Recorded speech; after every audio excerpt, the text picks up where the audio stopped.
अस्सलाम वालेकुम नाजरीन, आप देख रहे हैं स्टेट क्राफ्ट और मैं हूं सैयद मुजम्मिल शाह। 24 नवंबर के एहतजाज के बाद तहरीक इंसाफ बहुत सी कंट्रोवर्सीज़ का शिकार है। हलीमा खान साहिबा की आज मुलाकात होती है पार्टी के एक्स चेयरमैन से और इसके बाद कहा जाता है कि एक फ़ाइनल कार्ड अब भी बाकी है। और ये भी कहा गया खान साहब की तरफ से कि अकबर बुगटी और लाल मस्जिद की नौयत का जो ऑपरेशन था वो किया गया है। ये भी कहा गया कि जो फिगर हम दे रहे हैं दरअसल वो इसीलिए अभी कम है क्योंकि बहुत से लोग लापता हैं। और ये भी इस सारी सूरत हाल में आज ये सामने आया कि बुशरा बीबी साहिबा की जो तर्जुमान है मिशाल यूसुफजई और मरियम रियाज भट्टू, उनकी तरफ से कहा गया कि खान साहब दरअसल पार्टी की कॉम्प्रोमाइज़ लीडरशिप पर ट्रस्ट नहीं करते, एतमाद नहीं करते, इसीलिए बुशरा बीबी साहिबा को मैदान में आना पड़ा। और इससे पहले भी हम ये जानते हैं कि एक वाइट पेपर भी लिखा जा रहा था लीडरशिप के अगेंस्ट, तो इससे वाज़ेह होता है कि इंटरनल डिवाइड बरकरार है। दूसरी जानिब हुकूमत की तरफ से भी तहरीक इंसाफ के सोशल मीडिया को कंट्रोल करने के लिए कानून साजियाँ जारी हैं। इस सूरत हाल में इतनी कम स्पेस के साथ PTI की अगली स्ट्रैटेजी क्या होगी, इससे गुफ्तगू का आगाज़ करते हैं। तहरीक इंसाफ के रहनुमा शोएब शाहीन साहब ने हमें ज्वाइन किया है। शोएब साहब, आज हलीमा खान साहिबा की मुलाकात होती है खान साहब से, तो उन्होंने ये बताया कि वो काफ़ी शौक में है जो कुछ हुआ डी चौक पर, लेकिन इसमें जो कार्रवाई के हवाले से बात की जा रही है कि मोहसिन नकवी साहब और वज़ीर आज़म पाकिस्तान पर मुकदमा दर्ज होगा, पार्टी क्या सोच रही है कि कैसे परसू करना है जो कुछ हुआ उसको? देखिए ये ज़ाहिर FIR तो ये नहीं काटेंगे, लेकिन हम प्रोसेस कर देंगे। प्रोसेस करने का तरीका ये होता है कि एक एप्लीकेशन दें और वो ना एक्सेप्ट करे तो सेशन जज के पास पावर है सेक्शन 22A और 22B में, आप वहाँ अप्रोच कर सकते हैं। और वो भी अगर ऑर्डर आपके फेवर में ना आए तो आपके पास ऑप्शन होता है, आप हाई कोर्ट में और सुप्रीम कोर्ट में जा सकते हैं। और दूसरी तरफ हम सुप्रीम कोर्ट में प्रेफरेबली सुप्रीम जुडिशल काउंसिल की जुडिशल कमीशन की उसकी अपॉइंटमेंट के लिए भी हम परसू कर रहे हैं। तो हम ये समझते हैं कि इन बदमाशों ने जिस तरीके से सीधी गोलियां मारी, जिस तरह कत्ले आम किया, जिस तरीके से फसाइयत पैदा की, और ये पाकिस्तान की तारीख में तो पहले कभी कोई मिसाल नहीं मिलती। हाँ, जलियांवाला बाग की एक तारीख ज़रूर मिलती है कि जब पुरअमन शहरी अपने एहतजाज और अपने हुकूक के लिए एक पुरअमन मुजाहरा करें, और आज 2024 में सीधी गोलियां मारने के बावजूद लाशों पे कहके लगाएं, सियासत करें और लोगों का तमस्खर उड़ाएं। मेरा ख्याल है ये पाकिस्तान की बदकिस्मती है कि ऐसे कठपुतली मुसल्लत किए गए हैं हमारे मुल्क में, और ऐसे लोग यहाँ मौजूद हैं कि जो अपने मुल्क के अपने ही शहरियों पर, जिनके तहफ़्फ़ुज़ के लिए आपको ये यूनिफॉर्म और बंदूक दी गई है, अपने शहरियों का कत्ले आम करें, अपने शहरियों को सीधी गोलियां मारें और मरने के बाद। लेकिन कहीं ना कहीं शोएब साहब, आपकी अपनी पार्टी के कुछ लोगों ने इस कॉज को डैमेज नहीं किया कि 1000 के फिगर से शुरू होकर 12 तक आए हैं, फिर AI जनरेटेड इमेजेस शेयर किए हैं, और उसके बाद बैरिस्टर गौर ने भी कहा कि हम लाताल्लुकी करते हैं हर उस इंसान से जो कह रहा है कि फिगर बहुत ज़्यादा है या सैकड़ों में है। तो इस पर भी कोई बातचीत हुई पार्टी के रैंक्स में? गौर साहब की बात को मिस कोट किया गया है। हम ये सारे ये कहते हैं कि जो इस वक्त कंफर्म हमारे पास आई हैं वो 12 हैं, लेकिन उसके बाद बहुत सारे लोग हैं जो लापता हैं, बहुत सारे लोग हैं जो अभी जेलों में नहीं हैं, बहुत सारे लोग हैं जिनको उनके प्यारे ढूंढ रहे हैं। तो लिहाजा उनके दो ऑप्शंस हो सकते हैं, या तो इन्होंने उठाया हुआ है, बंद किया हुआ है, या वो जख्मी हैं, या वो शहीद हो गए। अब उसकी तहकीकात जारी हैं। अब जब तक हमारे पास कंफर्म रिपोर्ट जिस की आती जाएगी हम उसकी तस्दीक करते चले जाएंगे। लेकिन बात यह है कि मैं सवाल ये करता हूं कि अगर ये नेक नीयत है या बदनीयत नहीं थे तो किसने हॉस्पिटल्स वालों को ये रोका कि आप इसका कोई डेटा जारी ना करें? वरना तो ये गजा में भी शहादतें हो रही हैं, वहां भी कम से कम डेटा जारी होता है, और जो इंजर्ड कितने लाए गए हैं, कितने जख्मी हैं, कितने शहीद हो गए और कितने ड्यूरिंग सर्जरी शहीद हो गए, वो डेटा और वो रजिस्टर ही अगर उठा के ले जाएंगे, और मतीउल्लाह जान जैसे साफी वो जहां इन्वेस्टिगेशन के लिए या इन्वेस्टिगेटिंग रिपोर्ट्स के लिए वहां जाएंगे तो उनके ऊपर आइस डाल दी जाएगी, या उनको गिरफ्तार कर लिया जाएगा, या उनको नामालूम अफराद उठा के ले जाएंगे। तो ये सारी रियासती इदारों की और इन कठपुतलियों की जो बेईमानी है वो एक एक उनके एक्ट से ज़ाहिर होती है। फिर दूसरी तरफ देखें, वो तो ये कहते हैं कि एक गोली नहीं चली, एक बंदा नहीं मरा, लाएं जी आप लाशें दिखाएं, बात यह है कि लाशें आप नहीं दे रहे, लोग जो 12 हैं उनकी तो लाशें भी मौजूद हैं, जनाजे पड़े गए, सारा कुछ मौजूद है। सही। लाशें आप ना दें, लाशों पे सियासत आप करें, हॉस्पिटल्स को आप बंद कर दें और जख्मियों को आप उठा के ले जाएं, उनको शदीद जख्मी थे या कम जख्मी थे, और उनके लवाहिकीन को उठा लें और उनको लाश भी उस वक्त दें जिस वक्त उनको आप लिखवाएं कि नहीं जी आप ये लिख के दो कि जनाब ये एक्सीडेंट में डेथ हुई है, और उनके पोस्टमार्टम ना कराएं। तो सामने नजर आ रहा है कि किसकी बेईमानी, किसकी बदमाशी है। और सारे रिपोर्टर, सारी मीडिया की आंखों के सामने उन्होंने, अच्छा बिजली क्यों बंद की अगर आपने ऑपरेशन इस तरह करना था, अगर आपके बकौल गोलियां नहीं चलाई। राना सनाउल्लाह साहब कह रहे हैं ना कि कहां से फायरिंग हुई, किसने की, इस पे पार्लिमानी कमीशन बनना चाहिए। हम तो खुद चाहते हैं इन्वेस्टिगेशन हो, उसकी वजह कि क्लैरिटी नहीं है इस चीज के ऊपर, वो तो नहीं जिम्मेदारी ले रहे इसकी। इन बेईमानों और बदमाशों से पूछें कि पार्लिमानी कमीशन में तो तुम खुद बैठे हो गए। पार्लिमानी कमीशन को किसने अख्तियार दिया है कि वो ये चेक करे कि क्या वाकई गोलियां चली हैं, नहीं चली, और जो जिसने चलाई है वो कौन, उनको ऑर्डर देने वाला था। खुद ही बैठ के अपने मुंसिफ बन जाएंगे। तो शेख साहब फिर पीटीआई जो खान साहब ने जो कहा, खान साहब ने जो कहा कि लास्ट कार्ड हमारे पास अभी मौजूद है, ये लास्ट कार्ड क्या है? तो खान साहब भी उसकी तशरीह करेंगे। नहीं, फिर भी अगर वो सिग्निफाई कर रहे हैं कि अभी कोई और इनिशिएटिव वो ले सकते हैं इसके रिस्पांस में जो डी चौक में हुआ, तो ये क्या किसी एहतजाजी तहरीक की बात की जा रही है या? मैं अभी कोई प्रिजम्पशन के बेस पे बात नहीं करूंगा, इसकी तशरीह और तौज़ीह खुद खान साहब ही बात करेंगे। अच्छा, और इसके अलावा जो हमने देखा है बुशरा बीबी साहिबा की जो तर्जुमान है मिशाल यूसुफजई साहिबा, उन्होंने ये कहा कि कॉम्प्रोमाइज़ लीडरशिप थी पार्टी की, इसीलिए ज़्यादा रिलाय खान साहब ने बुशरा बीबी साहिबा पर किया। ये बात क्लैरिफाई क्यों नहीं करती तहरीक इंसाफ के कौन कौन कॉम्प्रोमाइज़ है, ताकि आपके वोटर को समझ आए कि किसने डील कर ली है, कौन जो है वो किसी और हाथ से ऑपरेट हो रहा है और कौन पार्टी से लॉयल है। अगर यही सूरत हाल है कि सब कॉम्प्रोमाइज्ड हैं, तो इसमें तो क्रेडिबिलिटी बचेगी ही नहीं करंट लीडरशिप की। देखें, विद रिस्पेक्ट टू एवरीवन, मिशाल यूसुफजई को किसने अख्तियार दिया है कि वो इस तरह की बात करे? जो शख्स खुद पॉलिटिकल कमेटी का मेंबर ना हो उसको क्या पता कि क्या है। और खान साहब की नॉमिनेटेड कमेटी है, और अगर खान साहब को पता है और खान साहब ने ही फैसले करने हैं तो खान साहब निकाल दें जिसको चाहें। खान साहब जिसको चाहें चेयरमैन से भी हटा दें, जिसको चाहें सेक्रेटरी जनरल से भी हटा दें, और पॉलिटिकल कमेटी से और कोर कमेटी से भी हटा दें। उनको मना किसने किया है? और खान साहब से बेहतर तो कोई नहीं जान सकता ना। तो लिहाजा किसी एक इंडिविजुअल की, हमारे करोड़ों मेंबरान हैं, अगर किसी एक इंडिविजुअल की अपनी एक पर्सनल स्टेटमेंट हो सकती है तो उसका ये मतलब नहीं है। आज जिन हालात में हमारी लीडरशिप खड़ी है और जो मुकदमे भुगत रही है और अपने आप को इस फस्तायत में फेस कर रही है और इन जजीदियत का मुकाबला कर रही है, तो मेरा ख्याल है उनको तो सलाम पेश करना चाहिए और पूरी कौम को उनका एहतराम करना चाहिए। इसके अलावा अंसार अब्बासी साहब की जो रिपोर्ट सामने आई है वो ये कह रहे हैं कि पार्टी के बहुत से लोग ये चाहते हैं कि सोशल मीडिया पर जो बयानबाजी होती है इदारों के खिलाफ या पाकिस्तान के अगेंस्ट, तो उसको रुकवाया जाए, लेकिन सोशल मीडिया टीम और स्ट्रैटेजी के ऊपर पार्टी का अपना कंट्रोल नहीं है। ये भी क्लेम किया गया बैरिस्टर गौहर हों, सलमान अकरम राजा हों या वकास अकरम शेख साहब हों, उन्होंने कोशिश भी की लेकिन कोई कंट्रोल नहीं है सोशल मीडिया को का बयानिया तब्दील करने के हवाले से, और अमेरिका में एहतजाज की पूरी तहरीक चलाना और वो सब करना। तो पार्टी अगर परेशान है तो सोशल मीडिया पार्टी के कंट्रोल से अगर बाहर हो चुका है, खान साहब से बात क्यों नहीं की इस बारे में किसी ने? देखिए, सोशल मीडिया किसी के कंट्रोल में नहीं होता, ना होना चाहिए। अच्छा, आपके भी कंट्रोल में नहीं है? ना हम इसको सपोर्ट करेंगे कि कंट्रोल में हो। देखें, हर वो आपके पार्टी के सोशल मीडिया की बात हो रही है। पार्टी के सोशल मीडिया की बात अलग है, मैं सोशल मीडिया की जनरल बात कर रहा हूं। देखें, सोशल मीडिया, हर वो शख्स जो मोबाइल जिसके हाथ में है वो सोशल मीडिया इस्तेमाल कर रहा है, वो अपनी ओपिनियन एक्सप्रेस कर सकता है और करना चाहिए इंडिपेंडेंटली। उसकी राय से मेरा आपका इख्तलाफ हो सकता है। नहीं शुएब साहब, मैं ये कह रहा हूं पार्टी के जो वेरीफाइड हैंडल्स हैं वो जो बात करेंगे वो तो पार्टी का बयान ही है। ऐसी कोई बात नहीं है, ऐसी कोई बात नहीं है, उनके साथ किसी किस्म का कोई इख्तलाफ नहीं है। अच्छा। लेकिन जनरल सोशल मीडिया की अपनी एक इंडिपेंडेंट राय होती है, उस इंडिपेंडेंट राय पे कदगने नहीं होनी चाहिए। हर एक को अपनी राय देने का हक हासिल होना चाहिए, यही फ्रीडम ऑफ एक्सप्रेशन है। और फिर राय कायम होती है मुख्तलिफ आरा सामने आने के बाद। हर शख्स यहाँ समझदार है।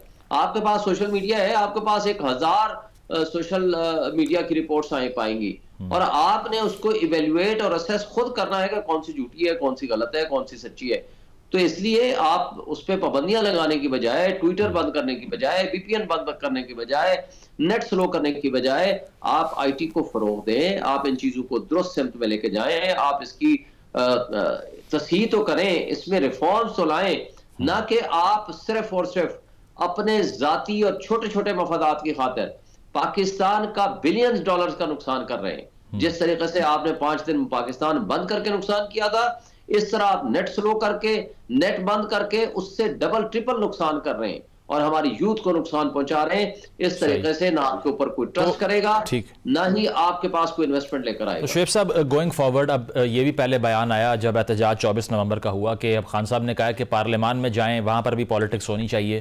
तो गोइंग फॉरवर्ड अब पीटीआई का जो स्ट्रैटेजी है कि किस तरह से इस मैंडेट के लिए उन्होंने फाइट करनी है, तो उसमें कोई पार्लियामानी स्ट्रैटेजी होगी या दोबारा एहतजाज होगा, दोबारा फाइनल कॉल होगी? देखें, सबसे पहली बात तो यह है कि सवाल इनका पीछा करेगा कि आखिर गोली क्यों चलाई पुरअमन शहरियों के ऊपर। यह सवाल इनसे कभी खत्म नहीं होगा और इन बदमाशों का और बेईमानों का आखिर दिन तक मुकाबला किया जाएगा। जब रियासती इदारे इस तरह फसाइयत पर और बदमाशी पे उतर आए तो उनके आखिरी दिन हुआ करते हैं, इसलिए कि जुल्म का निजाम ज्यादा देर के लिए नहीं चल सकता। जब पूरी कौम एक तरफ खड़ी हुई हो और चंद बदमाशों के गुलाम इस तरीके से उन अवाम के ऊपर, उन पुरअमन शहरियों के ऊपर सीधी गोलियां बरसाएंगे तो उनके इख्तदार के आखिरी दिन हुआ करते हैं। शुएब साहब, मुझे ये बताइए, ठीक है, कोई जी शऊर शख्स इसको ना एक्सेप्ट कर सकता है, ना इसको एडमिट कर सकता है, ना ही इसको अप्रिशिएट कर सकता है, चंद इन बदमाशों के अलावा जो लाशों की सियासत कर। मुझे ये बताइए, क्या आपको भी शुबा है कि पार्टी में कुछ ऐसी शख्सियात हैं जो डेलिबरेटली जानबूझकर कॉज को डैमेज कर रही हैं? फैसल वाडा साहब ने भी बात की कि खान साहब का अपना जो ट्विटर अकाउंट है वो प्रोपेगेंडा करने के लिए इस्तेमाल हो रहा है, उनका अपना कंसेंट भी इसमें शामिल नहीं है, तो और वो फंसा रहे हैं खान साहब को। देखें, मेरा जाती ताल्लुक है उससे, मगर फैसल वाडा की क्या हैसियत है जो खुद अपने आप को कहता है कि मैं एस्टेब्लिशमेंट का टाउट हूं? ये उसके अपने अल्फाज हैं, मेरे नहीं है। तो बात यह है कि जो एस्टेब्लिशमेंट का मोहरा है वो जो उनको कह के भेज देंगे वो आकर के बोल देगा। तो बात यह है कि ऐसे बंदों की क्या हैसियत है? जो बंदा पार्टी छोड़ गया, मुश्किल वक्त में वो जा करके मुखालफों की फहरिस्त में, लिस्ट में बैठ गया, जो सुबह शाम साजिशें करता है पार्टी के खिलाफ और जा करके सिवाय एस्टेब्लिशमेंट की काज को आगे बढ़ाने के उसके पास है क्या बोलने को? तो लिहाजा हम ना उनकी बात का जवाब देते हैं, ना हमारी नजर में उसकी स्टेटमेंट की कोई हैसियत है। अच्छा, और फाइनली जो वाहिद एक फोर्ट्रेस बचा है पीटीआई के पास वो खैबर पख्तूनख्वा की हुकूमत है, जहां पर हम कह सकते हैं कि उनके अगेंस्ट जो रिसोर्स है उतना इस्तेमाल हो नहीं सकता क्योंकि हुकूमत आपकी अपनी है। इस पर भी अब हुकूमत ये सोच रही है वफाक में कि गवर्नर राज के नफाज का फैसला किया जाए। अगर ऐसा होता है तो क्या रिस्पॉन्स होगा पीटीआई का? देखिए, पहली बात तो यह है कि हमारा खिला सिर्फ केपीके नहीं है, हमारा खिला पूरे पाकिस्तान की आवाम है और अल्हम्दुलिल्लाह पूरे पाकिस्तान की आवाम हमारे साथ खड़ी है।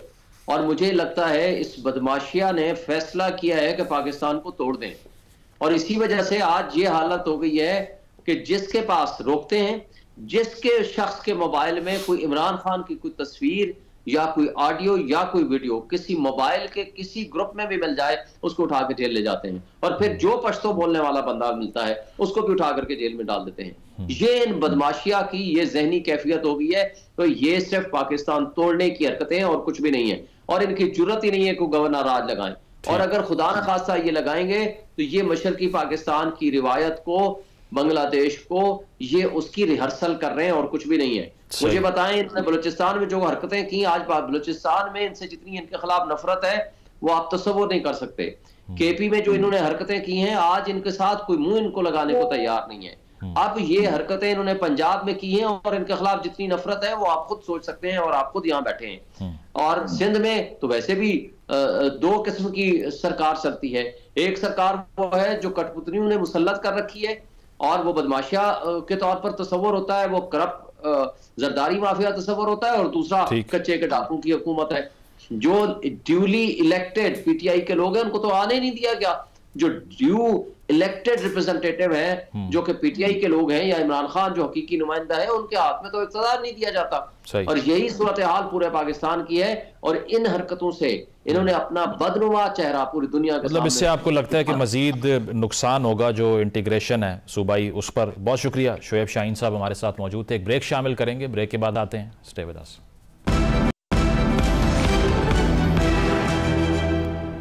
वेलकम बैक नाज़रीन। हुकूमत की बात करें तो स्टॉक मार्केट की ट्रेडिंग के रेफरेंसेस रिपीटेडली दिए जाते हैं और ये भी कहा गया कि मुल्क में जो महंगाई की शरह है वो 70 माह की कम तरीन सतह पर आ चुकी है। अब इसको एक चैलेंज के तौर पर अटेन करना, दूसरी जानिब साथ साथ पीटीआई का जो एहतजाज है या उनका जो सोशल मीडिया प्रोपेगेंडा है उसको कर्टेल करना भी हुकूमत के लिए बहुत बड़ा चैलेंज है। और उसके लिए वज़ीर आज़म पाकिस्तान ने एंटी राइट फोर्स के क़याम का ऐलान किया।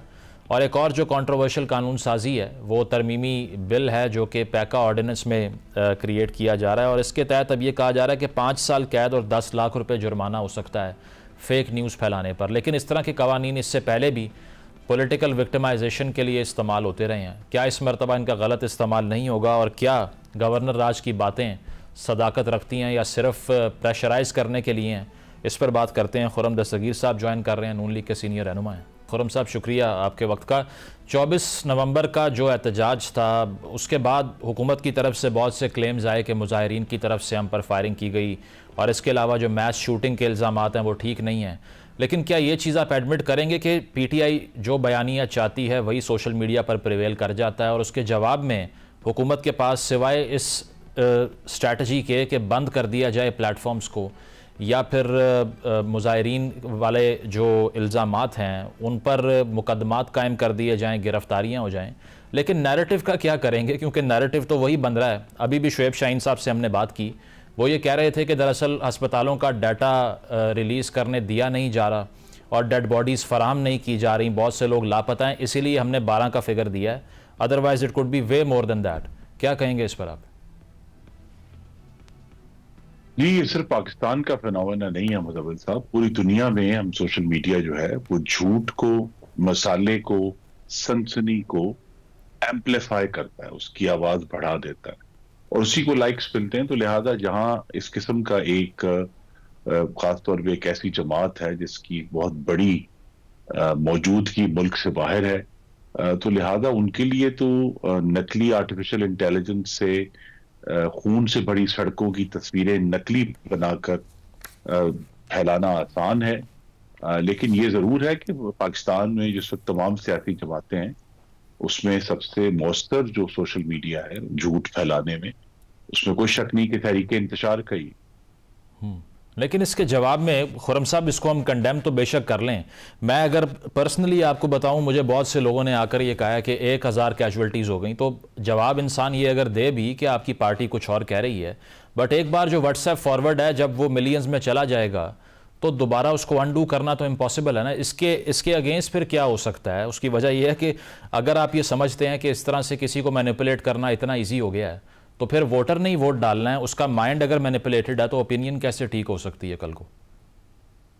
ये बहुत बड़ा चैलेंज है और इस पे हुकूमत को अब शहबाज शरीफ साहब की जो काबीना है उनको संजीदगी से सोचना है कि क्या इसकी जो इंटरनेट स्लो डाउन है या वीपीएन पर पाबंदी है, क्या इससे वो मतलूबा नताइज हासिल हो रहे हैं या नहीं हो रहे, क्योंकि तस्वीरें तो फिर भी फैल रही हैं और ये भी वाजे नहीं है कि क्या इसको वीपीएन को खोल देने से या दूसरी पाबंदियां कम करने से कोई हालात में बेहतरी आएगी। लेकिन बहरहाल सच आजादी मांगता है और उसको आजाद करना चाहिए।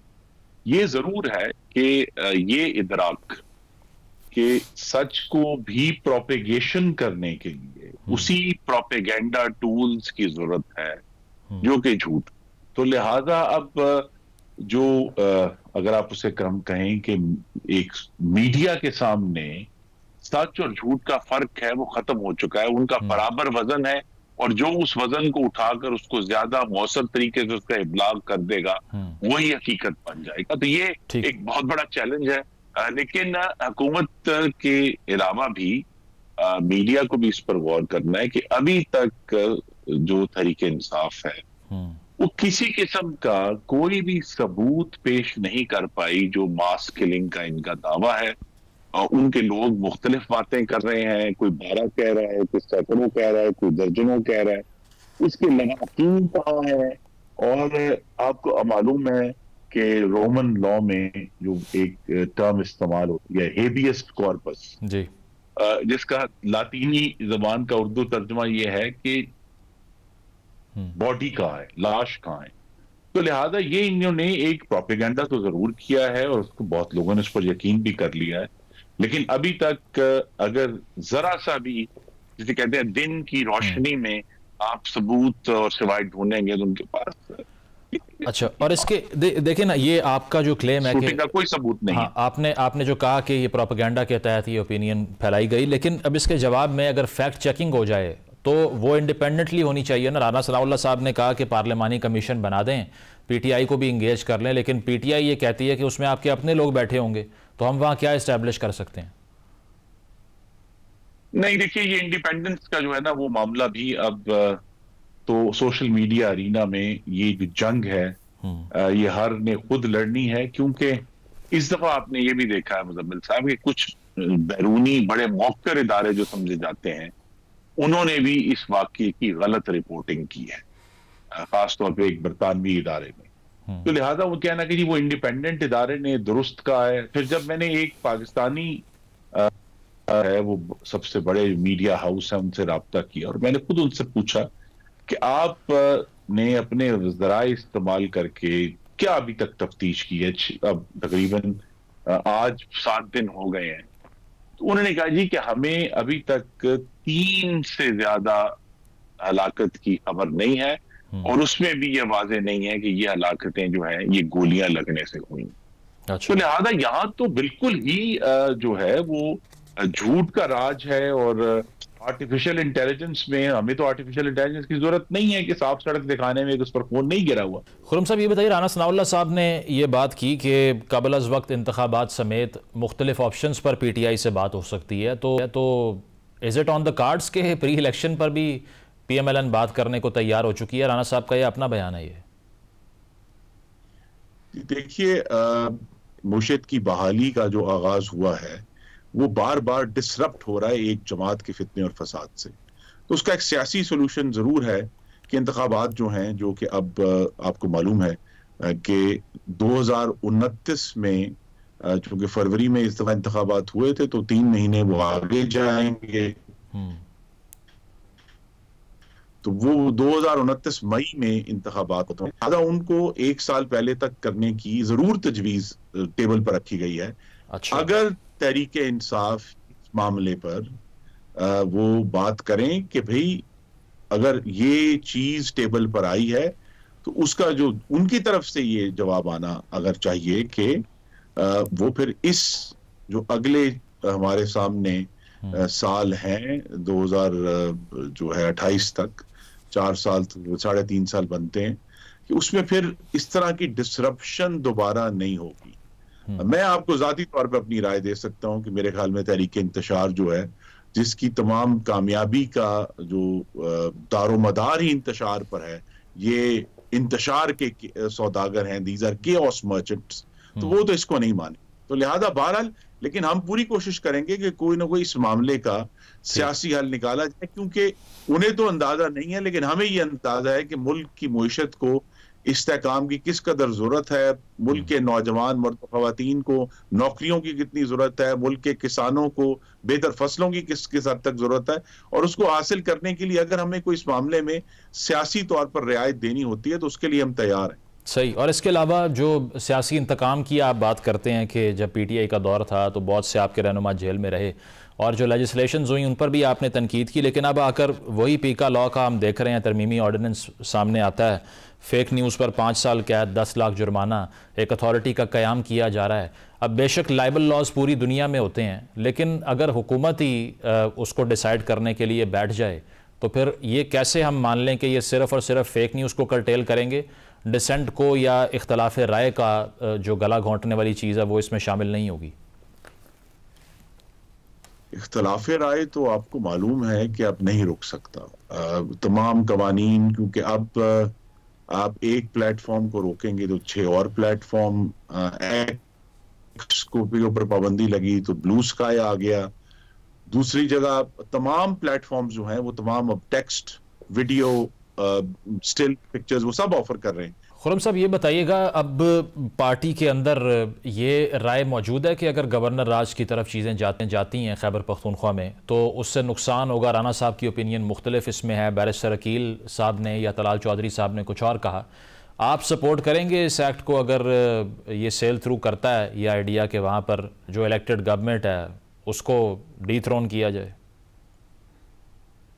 जी मैं किसी जो सियासी जमात है उस पर पाबंदी के हक में नहीं हूं, लेकिन गवर्नर राज पर बहुत सीरियसली गौर करना चाहिए, क्योंकि ये मामला एक मुंतखब हुकूमत को हटाने का नहीं है। एक मामला है कि एक सूबे के वसाइल जिनका 99% हिस्सा उन्हें वफाक से दिया जाता है, वो उसी वफाक पर हमलावर होने के लिए इस्तेमाल हो रहे हैं। ऐन उस वक्त जब उस सूबे में दहशत गर्दी अरूज पर है, फिरका वारियत अरूज पर है, 200 लोग जो हैं वो एक एक जगह पे फिरका वारियत के काम आ रहे हैं। उनकी लाशों में तो कोई शक नहीं है, उनके वारसीन और लवाकीन के आने में कोई शक नहीं है, पर वो मौजूद है। लेकिन जो हुकूमत है उस सूबे की, वो बजाय कि उस भयानक जो ट्रेजेडी है उस पर अपनी तवानाइयां सर्फ करे, वो इस्लामाबाद पर हमलावर है। सब इसका फॉल आउट तो फिर बहुत बड़ा होगा ना। आज भी खैबर पख्तूनख्वा असेंबली के अरकान ने पीटीआई की तरफ से ये कहा कि आप करके दिखाएं या ऐसा कुछ होगा, निज़ाम की ईंट से ईंट बजा देंगे, छोड़ेंगे नहीं किसी को, गोली का जवाब गोली से देंगे। तो ये तो मज़ीद रेडिकलाइज कर देगी चीज़ों को जिनको आप लोअर करना चाह रहे हैं। जी, यही रियासत ने ठंडे दिल से इस पर कैलकुलेशन करनी है। देखिए, उनकी धमकियों पर तो रियासत के फैसले नहीं हो सकते, हुकूमत के फैसले नहीं हो सकते।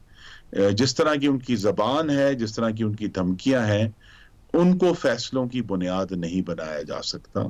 तो लिहाजा इसके ऊपर सीरियसली गौर करना है। फॉल आउट यस होगा, लेकिन अगर वो फॉल आउट उस सूबे तक महदूद है और उसको एक बेहतर तरीके से मैनेज किया जा सकता है, तो बहरहाल ये कैलकुलेशन है। और ये एक आर्जी अमल भी हो सकता है कि कुछ हफ्तों के लिए इसको किया जाए, ताकि जो उनकी असेंबली है वो एक और लीडर का इंतखाब कर सके जो बेहतर सोच, बेहतर जबान और उस सूबे के जो रहने वाले मेरे भाई और बहनें हैं उनकी खिदमत का मिशन लेकर आए। ना ये कि वो सूबे के सारे वसाइल जो हैं वो वफाक पर हमलावर होने के लिए झोंक दे। खैबर पख्तूनख्वा में क्या तालीम के, सेहत के, अमन व अमान के, इंफ्रास्ट्रक्चर के बहुत गंभीर मामलात हैं। और ख़ास तौर पे जब मौलाना फजलुर रहमान ये कह चुके हैं कि 12 अजला में, कम अज़ कम 12 अजला में इस वक्त खैबर पख्तूनख्वा की हुकूमत की रिट नहीं है, वो मौजूद नहीं है, तो गवर्नर राज या मुंतखब हुकूमत वो 12 अजला तो ऐसे ही चलेंगे जिस तरह इस वक्त चल रहे हैं। और ये मामलात जो हैं वो जो रिट चैलेंज हुई है तालिबान की तरफ से या दहशतगर्दी की तरफ से, गालिबन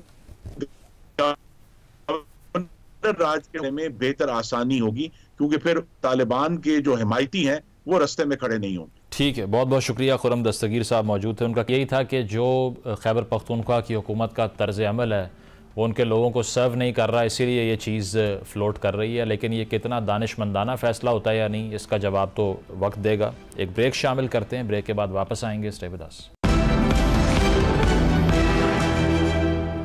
वेलकम बैक नाज़रीन। मईशत की बात करें तो हुकूमत क्रेडिट ले रही है कि एक तो स्टॉक मार्केट की परफॉर्मेंस और दूसरी चीज़ जो महंगाई की शरह है वो 70 माह की कम तरीन सतह पर आ चुकी है। गुज़श्ता साल वो 30% के करीब थी और अब 4.9 पर है।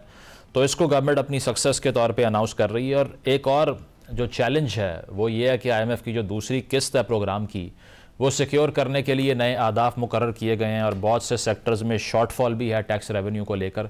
तो क्या वो तमाम शराइत हुकूमत पूरी कर लेगी और जो स्टेबिलिटी ज़ाहिर की जा रही है उसमें कितनी सच्चाई है, इस पर बात करते हैं। खुर्रम हुसैन साहब ने हमें ज्वाइन किया है, माहिर मुआशी अमूर हैं। खुर्रम साहब, मुझे ये बताइएगा, जो गवर्नमेंट एक पॉस्चर क्रिएट कर रही है कि जिस तरह से हमें मालूम है पिछले साल तकरीबन 30% के करीब जो CPI था, इन्फ्लेशन की बात हो रही है, वो अब 4.9 पे आ गया है और 70 माह की सबसे कम सतह है।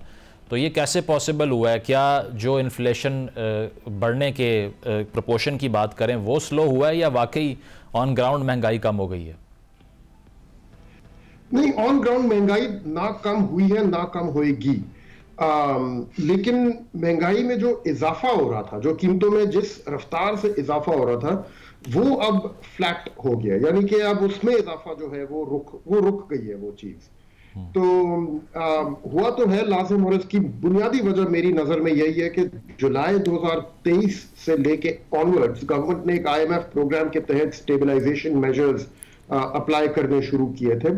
फरवरी की इलेक्शन के बाद उन जो नई गवर्नमेंट आई है वो कायम रही है उन्हीं मेजर्स के ऊपर, और अब नया जो IMF प्रोग्राम चल रहा है उसमें भी वही वाले मेजर्स इंडिकेटेड हैं।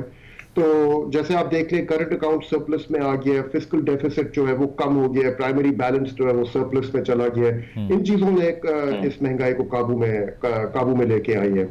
और इसके साथ साथ कुछ रोल कमोडिटी प्राइसेस ने भी प्ले किया है। ग्लोबली ऑयल प्राइसेस थोड़ी सी कम हुई है, लेकिन बुनियादी चीज जो है वो अपनी मैक्रो इकोनॉमिक स्टेबलाइजेशन जब से आई है जुलाई 2023 के बाद, तो उसके बाद से ये फिर चीज काबू में आनी शुरू हुई है।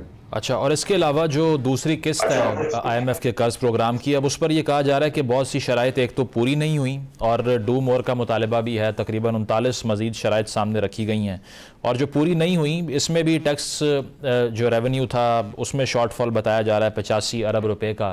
साथ साथ तालीम और सेहत का जो शोबा है उसमें अखराजात का जो हदफ था वो हासिल नहीं किया गया। तो ये अचीवेबल है कि आसानी से सेल थ्रू कर जाए, दूसरी जो इंस्टॉलमेंट है वो भी आ जाए? देखिए, दूसरी इंस्टॉलमेंट इन ऑल लाइकलीहुड आ तो जाएगी, ठीक है। आसानी से मैं नहीं कह सकता, लेकिन आ तो जाएगी किसी ना किसी तरह से। कुछ गैप्स लाजिम रह गए हैं। आई थिंक इस गवर्नमेंट की गुंजाइश जो है एक्ट करने की वो बहुत लिमिटेड है।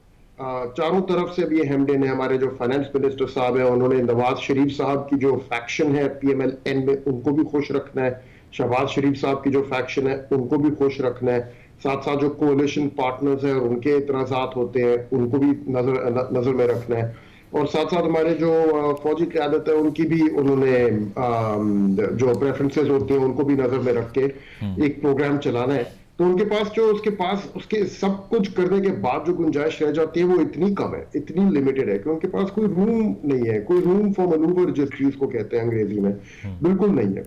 तो उसी तरह लेके वो चल रहे हैं, और जाहिर बात है नजर आ रहा है कि मुश्किल तो उनको हो रही है और मुश्किल पेश आ रही है। अलबत्ता अभी ये नहीं लग रहा कि ये प्रोग्राम डीरेल होने वाला है। मुश्किलें जरूर आ गई हैं, लेकिन मेरे ख्याल में दूसरा जो पहला रिव्यू आ रहा है वो इन ऑल लाइकलीहुड हो जाएगा। लेकिन स्टॉक मार्केट के जो नंबर्स हैं या परफॉर्मेंस है उसको गवर्नमेंट बहुत ऑन करती है प्राउडली, और साथ ये इन्फ्लेशन पे तो हम बात कर चुके हैं। इज़ दिस स्टेबिलिटी, इसको कह सकते हैं कि ओवरऑल एक ट्रेजेक्ट्री बेहतर हो गई है हमारी पहले से, या फिर जो अपोजिशन पार्टीज इल्ज़ाम लगाती हैं हुकूमत पे कि ये सब आर्टिफिशियल है, ये ग्रोथ को सिग्निफाई नहीं करता? नहीं, आर्टिफिशियल तो नहीं है, ग्रोथ को डेफिनेटली सिग्निफाई नहीं करता, ये बात दुरुस्त है। आर्टिफिशियल तो नहीं इसको कह सकते। स्टेबलाइजेशन तो जरूर हो रही है, स्टेबिलिटी आ रही है, लेकिन स्टेबिलिटी और ग्रोथ दो अलग अलग चीजें होती हैं। सही। तो ग्रोथ अभी नहीं आ रही, ना आने वाले सालों में कोई उसके इम्कानात हैं। जो प्रोजेक्शंस अभी दी जा रही हैं ऑफिशियल लेवल पे, उनमें अगले कोई 3 सालों के लिए तो किसी किस्म की दूर दूर तक ग्रोथ के इम्कानात नहीं नजर आ रहे। स्टेबिलिटी अलबत्ता आ रही है, और स्टॉक मार्केट जो है वो तो एक प्राइस एडजस्टमेंट हो रही है सिर्फ, कि यानी कि अगर आप डॉलर वैल्यू में देख लें तो स्टॉक मार्केट अभी भी कम है कंपेयर टू जिस लेवल पे ये 2017 में थी। अच्छा, ठीक है। तो अभी जो हो रहा है स्टॉक मार्केट में, जैसे हमारे कमोडिटीज की प्राइसेस एडजस्ट की गई थी पिछले साल, एनर्जी की प्राइसेस एडजस्ट की गई थी, उसके साथ साथ जनरल प्राइस लेवल और फूड और तमाम और चीजों की प्राइसेस एडजस्ट हुई हैं। अब एसेट्स की प्राइसेस एडजस्ट हो रही हैं, और जो प्राइस एडजस्टमेंट बाकी इकोनॉमी में हुई है वही अब स्टॉक मार्केट में भी पहुंच रही है। तो ये इसका ये नहीं मतलब कि मईशत में कोई एकदम से नया मोमेंटम पैदा हो गया। इसका बस यही मतलब है कि जो एसेट्स हैं उनकी प्राइसेस जो है वो नई इन्फ्लेशन लेवल और नए डॉलर लेवल्स जो है उनको अब्सॉर्ब करके रिफ्लेक्ट कर रही है। That's all. और PIA की प्राइवेटाइजेशन भी एक चैलेंज था। इस पर अब यूरोपीय यूनियन का जो एविएशन रेगुलेटर है, PIA पर पाबंदी जो आयद थी उसको ख़त्म किया गया। अब आपको लगता है कि इसका इम्पैक्ट होगा प्राइवेटाइजेशन के प्रोसेस पर भी?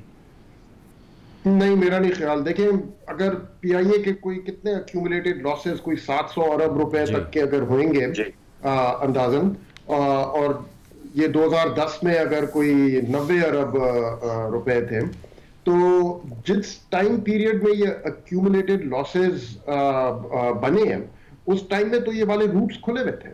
यूरोपियन यूनियन के और न्यूयॉर्क के और कनाडा के भी, और उसके बावजूद ये लॉसेस रन हो रहे थे। तो अब अगर ये दोबारा से खुल गए हैं, इसका ये नहीं मतलब कि फाइनेंशियल हेल्थ पीआईए की जो है वो टर्न अराउंड हो जाएगी या वो इम्प्रूव हो जाएगी।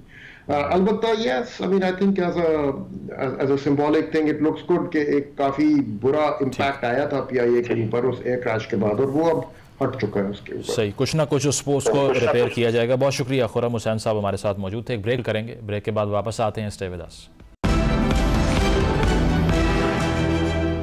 नाज़रीन, प्रोग्राम आपने मुलाहिज़ा किया, फीडबैक ज़रूर दीजिएगा। इजाज़त दीजिए, अल्लाह हाफ़िज़।